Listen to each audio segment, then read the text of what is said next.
A los grandes interrogantes de la vida no se nos dan en bandeja de plata, como dice el viejo refrán. Debemos buscarlas y conquistarlas. Es a través precisamente de esta búsqueda de la verdad, de esta búsqueda insaciable de la verdad, que el hombre halla un sentido a las cosas. Pero ¿y entonces? ¿Es el hombre producto de la mera casualidad? ¿Es producto del azar? Somos el resultado de un raspe y gane en la evolución, como afirman algunos científicos, o hay algo más. Vamos un poco de atrás para adelante. El azar sí es necesario, pero como un hecho que puede y no puede darse, puede ser precisamente necesario. Dejemos el interrogante ahí y avancemos con una postura extrema, la propuesta por Jacques Monod. Jacques Monod, en su obra de filosofía natural, afirmaba que el mundo y en general el hombre es producto de solo dos cuestiones. Por un lado, lo biológico o lo material, las moléculas, y por el otro lado, el filtro por el cual ellas pasan, que viene siendo la evolución o lo que llamaríamos la selección natural. Qué pena, un momento. Tengo que hacer una aclaración. Es Jacques Monod. ¿Vale? Gracias. Entonces, este personaje reduce todo a los meros componentes materiales, a los meros componentes físicos. De Jacques y de otros científicos es precisamente el postulado de objetividad, del cual parten las ciencias para determinar que solo podemos estudiar aquellas cosas que están a la simple vista, que pueden ser observables, es decir, las causas próximas, dejando de un lado las causas finales. Pero y entonces, volvemos a preguntarnos, en la semilla que cae en un sustrato adecuado, es cubierta por vegetación y tiene las condiciones adecuadas, temperatura, humedad. ¿Qué pasa con esa semilla? ¿Acaso no está ya en ese momento en las condiciones que necesita para llegar a ser ese árbol y no otro? Las ciencias no pueden negar del todo la finalidad de la naturaleza, deben aceptarla y llegar a acuerdos. Ahora, Monod nos habla del origen del hombre. Dice que este, por lo tanto, es simplemente la agregación de múltiples causalidades que se dieron en el mundo. Ahora sí se entiende por qué esta misma postura dio base o ayudó a generarse el existencialismo francés. ¿Cómo puede ser el hombre producto de tanto azar, ¿no es cierto? Como una simple brisa, un simple punto de aparte en la historia de la humanidad o un simple rayo, no sé qué cantidad de hechos causales podemos llegar a determinar que existieron para darse la vida del hombre. ¿Qué quiero decir esto y qué quería decir precisamente de Jacobs? Pues que cayó el número en la lotería, ¿no? Que simplemente dijo él que salimos en el casino de la vida, salió la raza humana. Bueno, en fin, respetable. El punto no es criticar y o juzgar, sino llegar a soluciones, llegar a acuerdos. Eso lo tienen muy presente nuestros autores, lo que nos lleva precisamente a los clásicos. Ya Tomás de Aquino nos dijo: todo está sujeto al plan de Dios, pero esto no significa que todo suceda con el mismo grado de necesidad.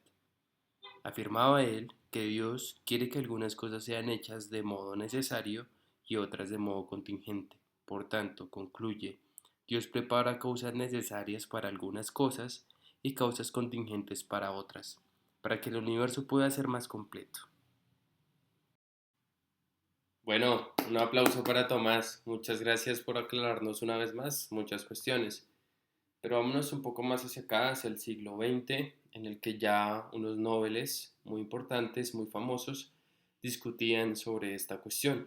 Tenemos a Albert Einstein por un lado, un hombre pues, que planteó su postura determinista, que pues plasmó su pensamiento en una famosa frase que es que Dios no juega los dados, y por la otra parte tenemos al ya mencionado Jacob Monod, quien pues estaba a favor del azar.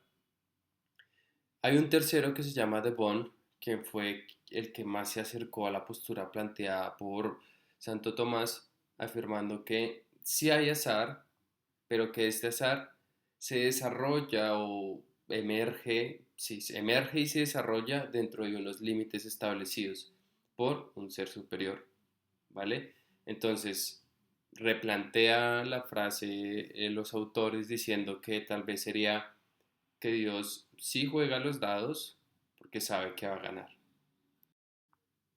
Bueno, y para cerrar este apartado tenemos que hacer ciertas aclaraciones sobre las características de Dios que lo hacen diferente al universo, ya que en Dios no hay azar ni causalidades.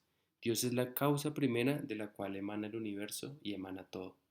Por lo tanto, no se puede confundir el universo con Dios.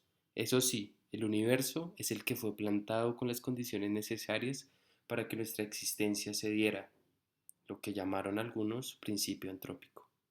Pero, claro está, no es lo mismo, como confunden algunos panteístas. Ahora los autores nos llevan a una locación determinada, el país de los Estados Unidos. Un país de origen protestante que se toma muy en serio el problema del origen del hombre y se cuestiona cuáles son los valores que estamos enseñando en las escuelas y qué valores tienen nuestros dirigentes.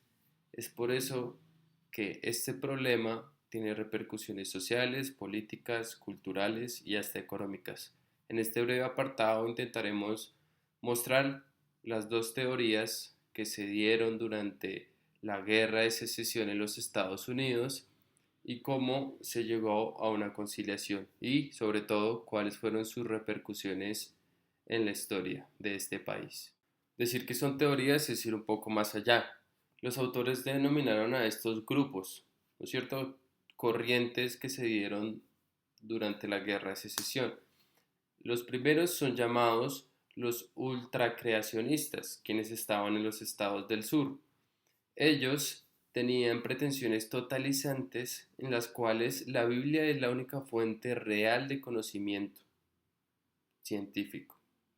Por lo tanto, buscaban sentar las bases de una cristiandad científica, lo cual pues basta con escuchar algunos apartados del Génesis para darnos cuenta que no se puede acudir a la literalidad de la Biblia para llegar a las verdades del origen del hombre.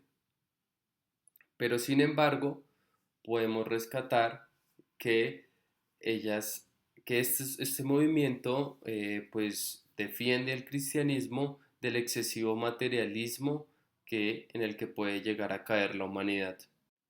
En los estados del norte tenemos los ultraevolucionistas, quienes alcanzaron su cúspide de popularidad gracias a una de sus estrellas televisivas, Carl Sagan, quien en su serie Cosmos se encargaba de divulgar ciencia a través de pequeñas dosis que daban un tinte o apariencia de rigurosidad, pero en realidad reducían todo a meras moléculas biológicas. Y entonces, ¿quién tiene la razón? Pues ninguno de los dos. El problema precisamente de estos dos grupos, ya dijimos, no son teorías, es intentar basar el conocimiento solo en las ciencias. Quieren ir más allá de lo que les puede dar la ciencia. Y entonces, ¿cómo podemos explicar los valores? ¿Cómo podemos explicar las repercusiones que tienen estos en la política, en la vida? ¿Mm? ¿A dónde podemos acudir? Era tal el punto de toxicidad en esa época en los Estados Unidos que el dilema se respiraba en el aire. Fue así que llegó hasta los tribunales de justicia en el llamado juicio del mono, en el cual se acusaba a un profesor de enseñar solo las ideas de los ultraevolucionistas. Pero ¿y entonces qué tuvieron que hacer los jueces? Los jueces se vieron en la incómoda tarea de resolver el problema jurídico de qué es ciencia y qué no es ciencia. Con la ayuda de diferentes teólogos y científicos, determinaron cuáles son las características de la ciencia y concluyeron que ninguna de las dos teorías, ninguno de los dos grupos tenía la razón. Y por si no fuera poco, llegaron los del diseño inteligente, quienes afirmaban o buscaban más bien una respuesta al materialismo excesivo sin acudir a la religión. Bastante contradictorio, creo yo, que algunos científicos hayan afirmado que el grupo del diseño inteligente son sucesores del ultracreacionismo. En fin, y entonces, ¿qué proponían ellos? Pues decían que en los arbores de la naturaleza hay ciertas características o hay ciertos elementos que tienen un diseño inteligente y otros no. Pero negaban la existencia del dador de ese diseño inteligente. Bueno, y para concluir esta parte, creo que resaltamos una de las conclusiones que nos dan los autores. Y es que precisamente una cosa es defender la creación y otra muy distinta es estar de acuerdo con algunas de las teorías extremas alrededor de ella. La evolución es relevante para dar sentido a la vida y determinar el lugar del hombre en el mundo. De aquí surge su importancia y su relevancia. Sigmund Freud fue consciente de esto. El padre del psicoanálisis dijo en una de sus obras: la humanidad ha tenido que soportar en el transcurso del tiempo y de manos de la ciencia dos grandes ultrajes contra su ingenuo amor por sí misma. El primero fue cuando se dio cuenta de que nuestra Tierra no era el centro del universo, sino tan solo una mota de polvo en un sistema de mundos de una magnitud casi inconcebible. El segundo se produjo cuando la investigación biológica privó al hombre de su particular privilegio de haber sido especialmente creado, relegándole a descendiente del mundo animal. Este último golpe fue el dado por Charles Darwin, quien en su famoso libro El origen del hombre determinó que la diferencia del hombre con otras especies no es esencial y simplemente es de grado. Y entonces, ¿nos quitamos la corona?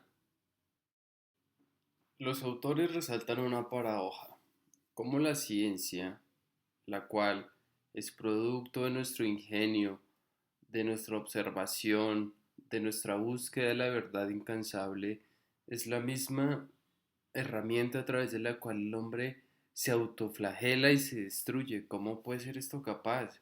Si a través de la ciencia también hemos construido grandes puentes que han conectado ciudades lejanas, hemos viajado a la luna, hemos soñado con el espacio, hemos curado enfermedades, hemos prolongado nuestra esperanza de vida. ¿Cómo es posible esto? ¿No es cierto?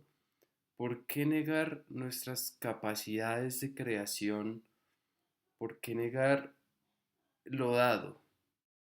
Acá los autores nos reiteran que desde el primer momento de nuestra concepción ya somos dotados por Dios de nuestras capacidades y potencialidades divinas, que nos hacen distintos a todos los animales en la naturaleza, y que si bien no pudieron ser perceptibles en ese momento, ahora, a nuestros 27 años, son evidentes.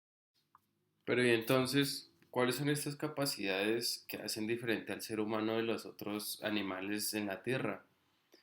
Los autores nos traen el ejemplo del zoólogo, cómo éste, a través de su ciencia, nos puede clasificar fácilmente dentro de un grupo de animales, a través de nuestras dimensiones materiales. Por ejemplo, compartimos con los monos o con los simios las manos. Compartimos, un ejemplo, un random, con el loro la capacidad de articular palabras, ¿no es cierto? Pero entonces, ¿qué nos hacen diferentes? Pues más allá de nuestras condiciones materiales es lo que podemos llegar a hacer con ellas. No veo a un mono trasplantando un corazón o a un loro debatiendo en la cumbre de las Naciones Unidas sobre el problema del cambio climático y el deshielo en los océanos. Pues eso no se da. Es la libertad de creación del hombre la que le permite trascender la naturaleza e ir más allá. Pero claro, todo gran poder conlleva una gran responsabilidad. Continuando con el siguiente apartado, vamos a hablar de la relación del cristianismo con la evolución.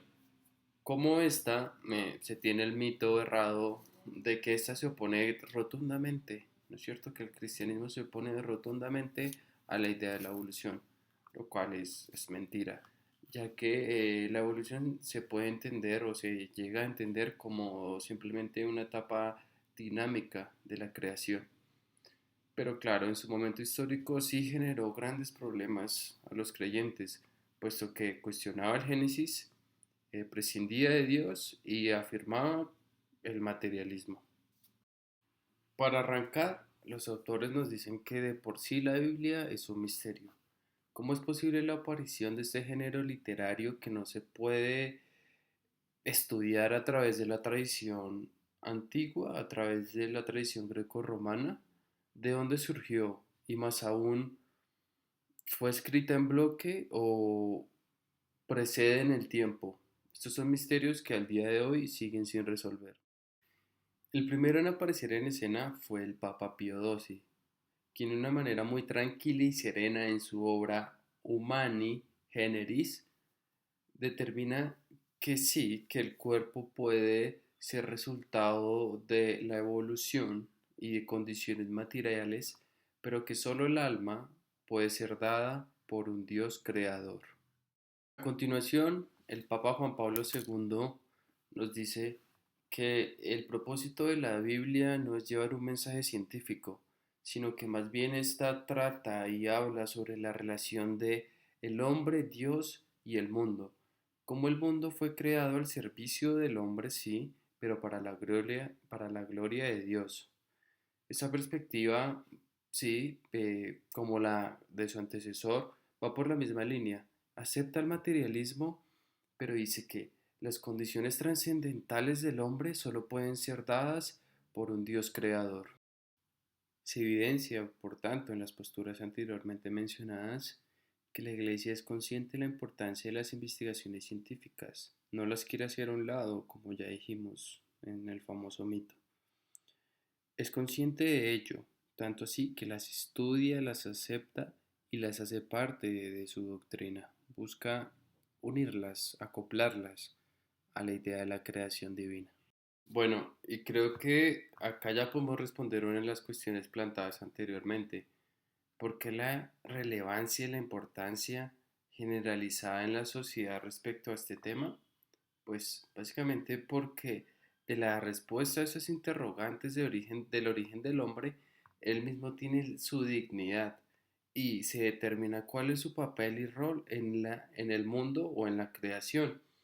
Es aquí donde se unen las dos teorías y se determina que sí pueden convivir siempre y cuando se respete precisamente las cuestiones trascendentales, ¿no? El alma humana, el pecado original, la creación.